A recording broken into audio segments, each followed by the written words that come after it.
The Senate Judiciary Committee hearing room was tense, the air dense with political theater and the quiet thrum of national anticipation. Cameras were rolling. The news chyrons had already labeled it the reckoning on racial justice and law enforcement reform. A Republican-led procedural bloc had delayed the hearing for weeks, but now the chamber was full.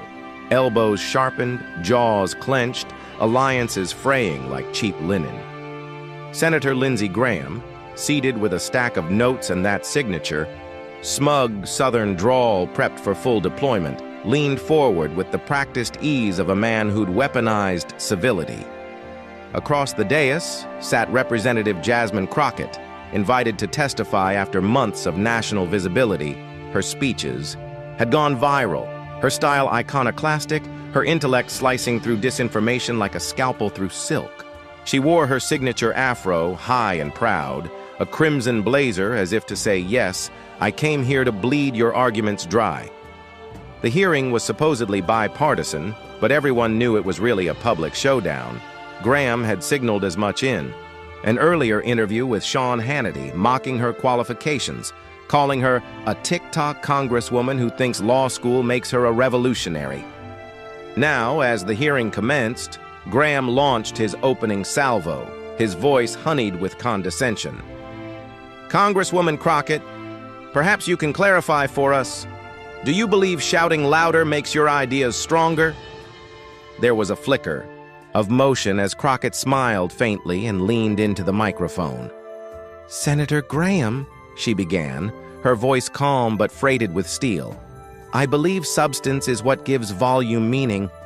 But if you're mistaking truth for shouting, perhaps that says more about your hearing than my tone.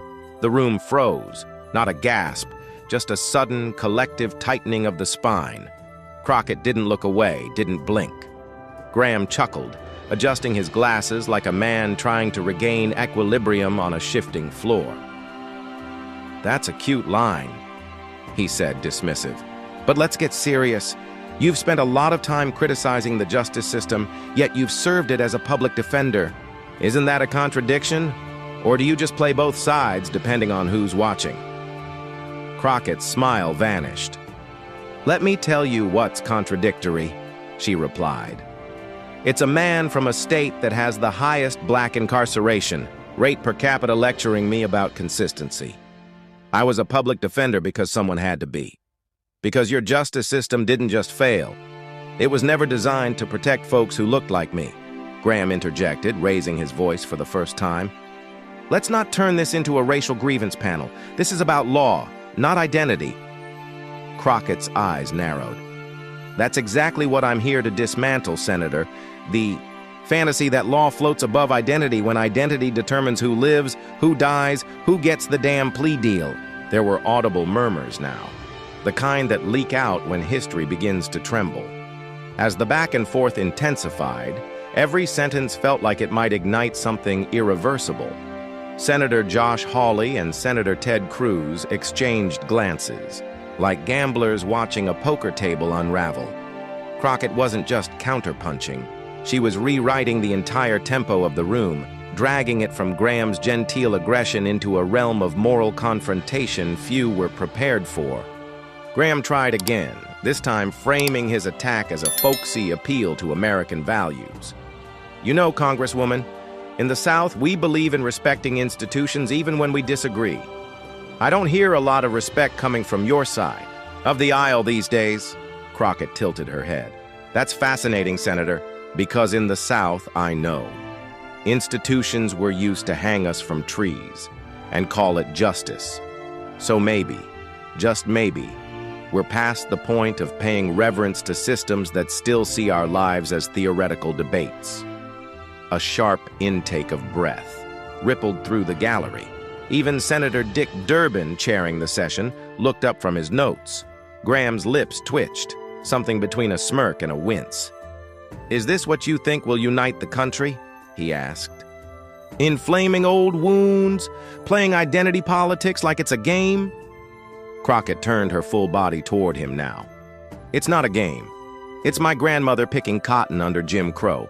It's my cousin sitting in a Texas prison on a 5-year sentence for less weed than Hunter Biden smoked at Yale. It's the fact that every time I walk into this chamber, someone like you tries to shrink me into a headline. But I didn't come to perform. I came to indict the lie. It was no longer a hearing. It was a trial, and Crockett had flipped the roles. Reporters furiously typed, their fingers chasing the words as they happened, already crafting headlines that would detonate across the internet by nightfall. Graham, visibly rattled now, leaned in with one last gambit. You talk about truth, Congresswoman. Tell us the truth about what your rhetoric does. Do you know that after one of your speeches went viral, a police precinct in Missouri received death threats? That your words have consequences? Crockett's face didn't move. Then she spoke so softly the room leaned into, "Here." You're right, Senator. Words have consequences. So let me give you some truth, unfiltered.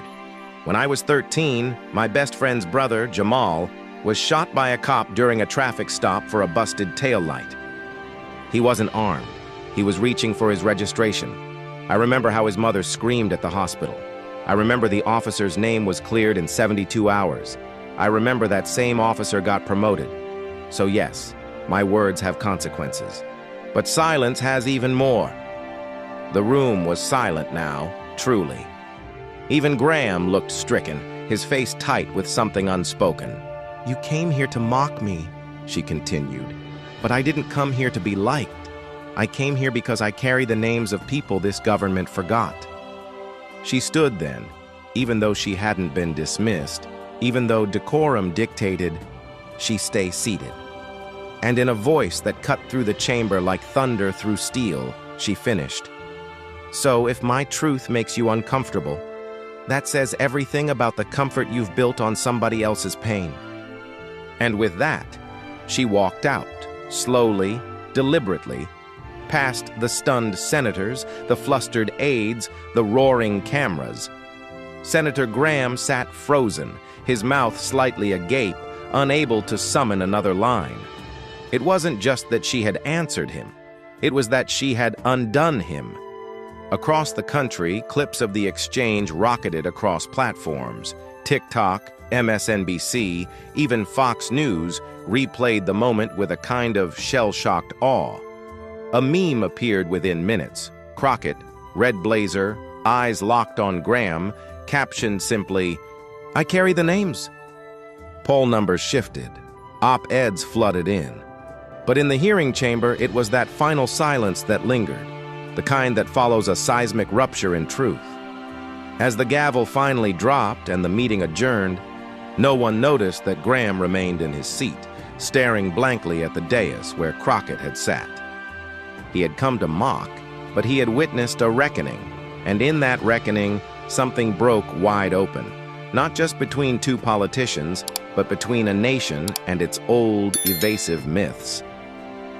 By the following morning, the confrontation had become more than just a viral moment. It was a fault line in the national psyche. Political analysts scrambled to place it within their preferred narratives. MSNBC called it a moral earthquake. Fox News ran a split screen with Crockett on one side and Graham on the other, accusing her of emotional grandstanding, even as their own commentators paused before speaking, as if still stunned. CNN had a chyron that read, "Truth versus tradition, what just happened in that hearing room?" Meanwhile, on Capitol Hill, there was chaos, cloaked in civility. Crockett returned to her office to find it flooded with messages, some hate-filled, calling her an angry black woman, others reverent, comparing her to Barbara Jordan, Shirley Chisholm, and a storm. She didn't flinch. She didn't retreat. She had always known the cost of speaking truth in a room not built for it. What she didn't expect was what came next. A call came from the White House, then another from Vice President Kamala Harris herself. "Whatever you need," Harris said. "Whatever support, we're here." But the most surprising message came not from an ally, but from Senator Lisa Murkowski. "That was the most honest thing I've heard in that room in years," her voicemail said, "and I want to talk." Behind closed doors, Senate Republicans were in triage mode. Graham, usually so poised in his righteous indignation, had gone quiet. His aides tried to spin it, tried to suggest he'd let her have her moment out of respect, but it wasn't landing. Mitch McConnell, recovering from recent health scares, reportedly called Graham into his office. "You lost the room," he said flatly. "And worse, you lost the story." Graham bristled. She was playing to the cameras. That wasn't testimony. That was a TED Talk with tears. But the tremor in his voice betrayed him. He knew she'd done something he hadn't expected. She hadn't shouted him down. She'd dismantled him with the very tools he thought he wielded best: poise, intellect, history. And now the GOP was exposed. Not as powerful, but as performative. Not as composed, but as cornered. Inside his office that night, Graham reviewed the footage again and again. There was something in her eyes, something he couldn't dismiss. It wasn't rage, it was sorrow. But not the weak kind, the kind that becomes a blade when sharpened by generations. And suddenly, for a brief moment, he wondered if he'd underestimated what America was becoming.